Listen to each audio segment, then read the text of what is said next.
It is the Behind the Book Sports Series from the MGM Grand Sportsbook. Gil Alexander from the Vegas Stats and Information Network and the Vice President of MGM Resorts International, Jay Rude. Jay, a new location, just as fabulous. Yeah, we're in the big VIP suite here upstairs of the Race and Sportsbook here at the MGM Grand. What does it cost? Right next to TAP. What does it take to get this for a Sunday or Saturday in football? You got to spend a couple of bucks. A couple of bucks. Technical term in gambling. Yes. Today on the show, though, championship week in college football. Got a couple games to get to. How about the SEC championship and the ACC championship? Georgia, Auburn, Clemson, Miami. We'll get to that. And a good week of football in the NFL, Week 13, including New Orleans hosting Carolina. And, of course, Philadelphia traveling to Seattle. Big game. Can we please get some underdogs?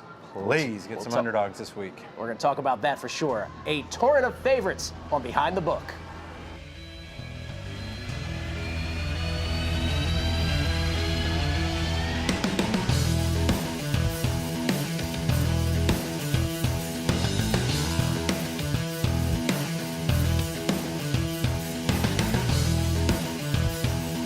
Behind the Book Sports Series, sports betting series at that. Gil Alexander, Jay Root, Vice President, MGM Resorts International. Championship week in college football. It does not get any better than this.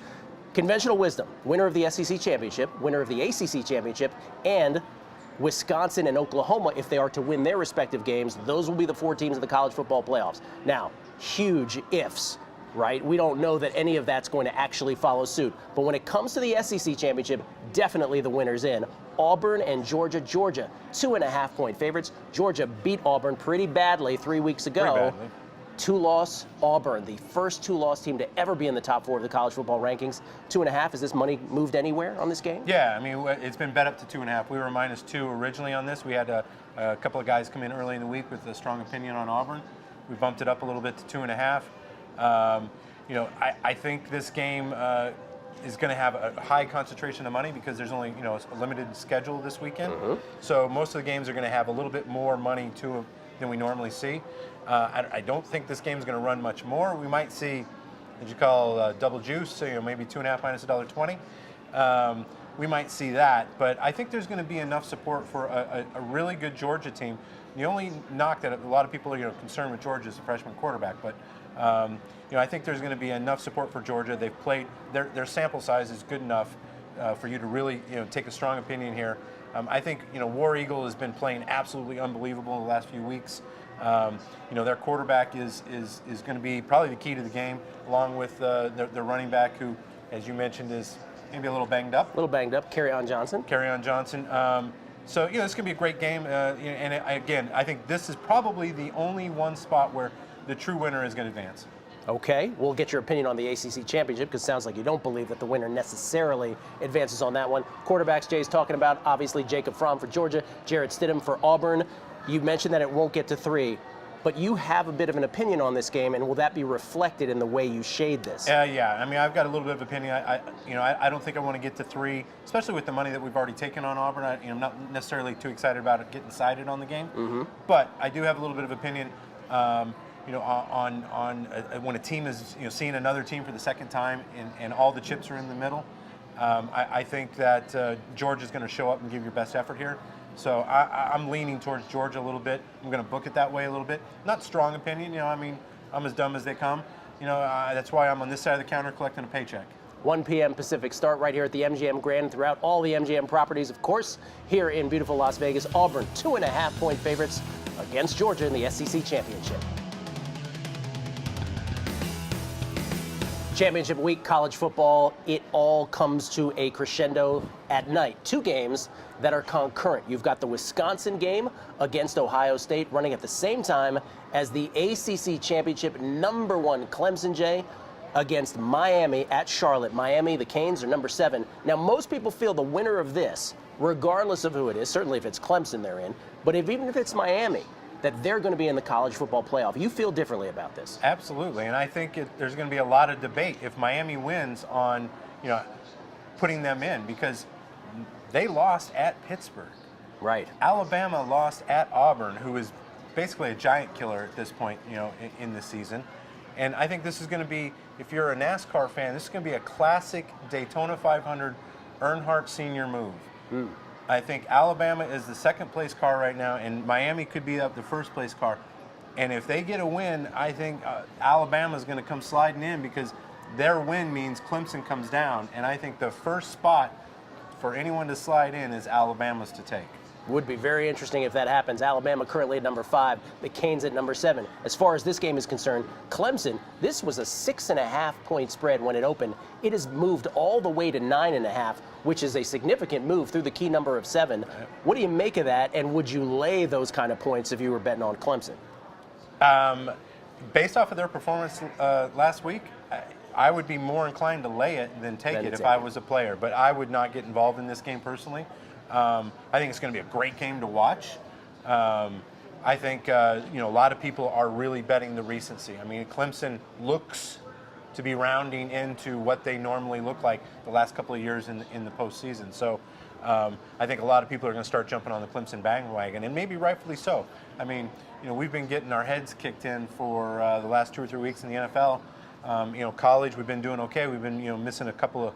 Last week we actually needed Clemson. Yeah. I needed Clemson to throttle, last week. So that was a nice spot to be in. But I think I'm going to be in the opposite spot this week. I'm actually going to need Miami to win. And then, Miami's the worst in my future book, too. So, I mean, maybe I have a little bit of a skewed opinion there because, they drew a lot of attention because they were way down the list on this side, 80, 60 to 1, I think, to begin the year. So they accumulated a lot of liability very quickly. So I wouldn't be hurt to see my Alabama jump in front of them. What do you think this gets to, 10? It might. I mean, it already blew through 7, so we might as well go to 10. Remember, if you like Clemson right now at 9.5, it's the worst of it. But if you think it's going to get to 10, grab it before it does so. That's always the game you should play. Always grab the best of the number. It matters over the long haul. Right now, as we do this, Clemson, 9.5-point favorites in the ACC Championship against Miami. Winner, perhaps, even if it's Miami, to the college football playoff. It's Behind the Book this week from the MGM Grand, brought to you by Play MGM app. Gil Alexander, Jay Rude. Jay, Ask the Pro Time, my favorite segment. Ready? Yes. Hey, Jay, we hear so much about public money and sharp money in the sports betting world, and it made me wonder which type of money can do the most damage to the sports books. Great question. Well, there's 2 answers to it. Yeah? The immediate damage, week in and week out, the biggest money that I fear the most is the public money because that's the one that is betting into parlays in all the favorites. Like this last weekend, favorites 11-2, crushed us because now I'm paying 6 to 1, 10 to 1, 20 to 1, and there's no way to offset that. No matter what I want to do, with straight bet money.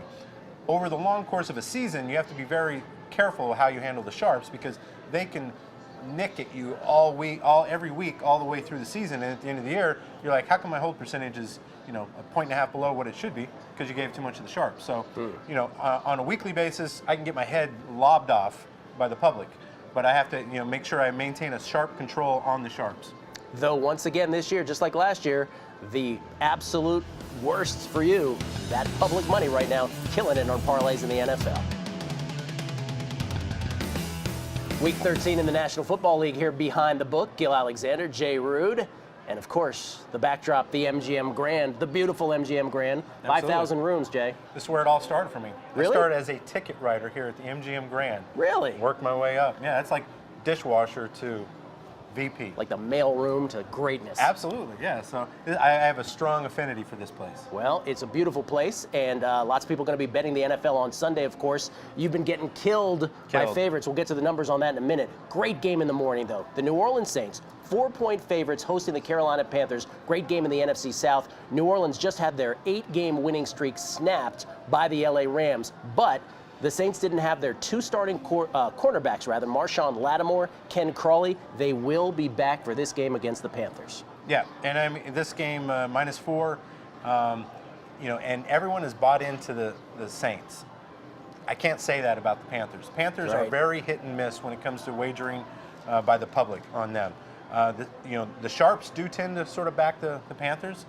They always have over the years. I don't know why. It's kind of like the same, they back the Browns week after week. Not quite the same. I don't know if you can keep calling it sharp money every week. No. That's backing the Browns. We got to come up with a different term. A little more dull after a while. Yeah. So, in this particular matchup, I think 4's, the number that we're sitting at, I think this probably maybe goes to 4.5 because I anticipate that 80% of the money that we're going to take is going to be on the Saints in this particular game. Total is 47.5 in that ball game. I think you're right. I think this goes up. Saints, if you were to talk about public teams, there's probably just a handful of teams more public than the Saints. They're pretty high up there on the public love absolutely. scale. I mean, everybody they love the coach and they love Breeze. Yeah. They had a great story 4 or 5 years ago when they made their Super Bowl run. People want to like them, and when they get rewarded at the window by cashing tickets, it's even better. Both teams 8-3, huge game right here. Carolina's done it one way. New Orleans obviously has done it in a much more flashy way. We'll see if Cam Newton can get the cover, if not the win itself. Right now, New Orleans 4-point favorites in a big NFC South duel.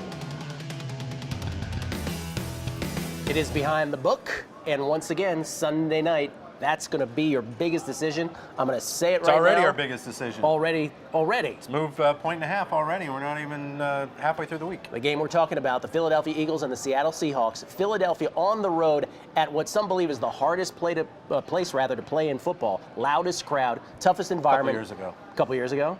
It is funny how that happens when they're good, the home team, in the Seahawks case. Yes. The Eagles line here, this has gone from three offshore, 3.5 maybe in town, but all the way to 6 in favor of the road team, the Eagles. What do you make of that? The Pennsylvania Eagles are on fire. That's what I make of it. 10-1. And the public loves them. So, and the problem is, now I got the wise guys on them too, because we opened 4.5 and we're up to 6. This game is going to 7, definitely. And really? I told Jeff, who subbed for me a couple weeks ago, we need to be ahead of the curve on this game. I don't want to be the slow kid to the party on this one, because we got to be up there trying to grab maybe some buyback from some of the sharps that didn't get in on this early in the week. Because there's a few groups, that some like it, some don't. I see. I'm gonna maybe try and see, because most of our money was accumulated at 5, which we should have been at 5.5. But that's a whole nother lesson I got to have with my staff. But yeah, this game is going to be the biggest mover of the week for us, for sure, in the NFL. So what that means, getting ahead of it for Jay, is he wants to get to 6.5 first before anybody else in town does, maybe to 7, so that he could actually induce. If there's money, if there's backing up the Seahawks, he'll get that money, one would think, first before anybody else. And therefore, your books will be more balanced. Maybe. But the problem is we're going to come back to public money again. Yeah. And my straight bet money is up here, but my parlay money is down here, and it's going to be all parlay money going into that game. Every parlay ticket is going to be Eagles. Every teaser ticket is going to have Eagles on it. So, I mean, we're going to be huge Seahawk fans, which it's not the greatest positions to be in this year. Yeah. If you believe Jay and it's going to go to 7 and you're a Seahawks backer, wait for it to get to 7. That's a key number. If you like the Eagles, get to it quick. Because if Jay's right, it's going to get to 7, get the best number on the Eagles. Right now, Eagles -6 on Sunday night. Jay's going to need the Seahawks. Behind the book from the MGM Grand, Gil Alexander from the Vegas Stats and Information Network, Jay Rude, Vice President, MGM Resorts International. This is what has been killing you, Jay. This is the theme. This happened last year in the NFL, November, December, and January. You made up for it in other sports. But you got killed by favorites. It's happening again, at least so far now in November. Favorites last week alone, week 12 in the NFL, 12-4 against the spread. Favorites have gone 54, 24, and 7 against the spread. That's 68.45% since the start of week 7. If you just want to take the month of November alone, it is a record, according to ESPN Stats and Information. Favorites in the NFL in the month of November, 37, 15, and 4, the best month for favorites against the spread in the Super Bowl era. And all of that means you're trying to make me throw up, aren't that you? You are going to vomit if this continues. Yes, absolutely. And it's not so much the individual games, is it? It's the parlays and the teasers. Right. The problem is, if I was booking just straight bet money, I'd be okay with this. I mean, we would be losing, but we wouldn't be as bad. But when you start paying 6-1, 10-1, that's when the wheels come off the wagon. And that's when my phone starts ringing from upstairs, and they go, why can't we win during November? And I go, well, because everybody's playing for the first draft pick, apparently, because all the crap teams start tanking, apparently. And, we need to maybe become a little bit more. But, I mean, how can you? I mean, we had 16 and a 16-point favorite covered, 14-point favorite covered. I mean, how much bigger can I make these favorites, to detour them? But it doesn't matter. I mean, the public is going to do what the public does. We just have to get a little help. Yeah. And that's what I'm going to be watching. Let's try and flip the numbers. Let's go 4-12 with the favorites this week. I'm laughing because I have no pity whatsoever for Jay Root. Yes. None whatsoever. At least you're not making fun of me like we did last year. I mean, you guys Right. were doing skits and had Right. referees doing crazy stuff. You know? Right. At Where least you you- have toned it down a little bit, and it's a little bit more business-like this year. But that's what it's turning into. You can't make the line high enough on the Patriots. You can't give teams like the Browns enough points. It always seems to come through for the public, and that is perhaps an opportunity for you. Yeah. If you come down and bet, maybe it's just that easy in the NFL. Maybe. Well, or somebody kicks a field goal with 21 seconds left to cover a 7-point spread to be the biggest loss of the day. Wow. Angry Jay Root, Vice President, MGM Resorts International. But that doesn't mean you can't come down. Please and come back bet. again. Yes, MGM Grand anywhere up and down the strip, Mirage, Aria. We'd love to have you. And please, try to beat this guy. NFL right now is better than your 401k return. I can guarantee that. All right. He might be hoodwinking you. It's not that good, but maybe here in the short term it might be. For Jay Root, Gil Alexander from the Vegas Stats and Information Network, MGM Grand, a lovely host. Thanks to everybody here for having us. Let's head over to Tap and get something to eat. Let's do it. As always, Behind the Book, brought to you by the Play MGM app. Good luck, Week 12. No, make that Week 13 in the National Football League and Championship Week in college football.